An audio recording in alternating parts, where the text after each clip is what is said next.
Snack ரெசிப்பியை நமக்கு சொன்னாங்க. செஞ்சு பாருங்கள்.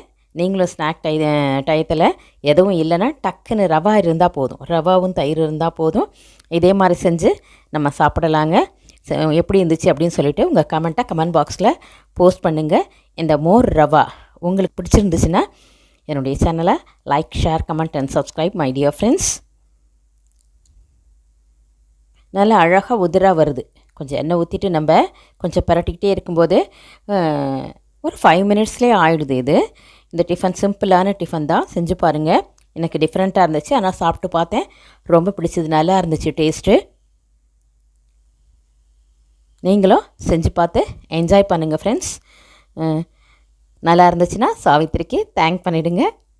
எனக்கு பிடிச்சிருந்துச்சு இந்த மோர் ரவா. நீங்களும் செஞ்சு பார்த்து சாப்பிட்டு உங்களுடைய கமெண்ட்டை அப்புறமாவும் நீங்கள் போஸ்ட் பண்ணலாம். தேங்க்யூ.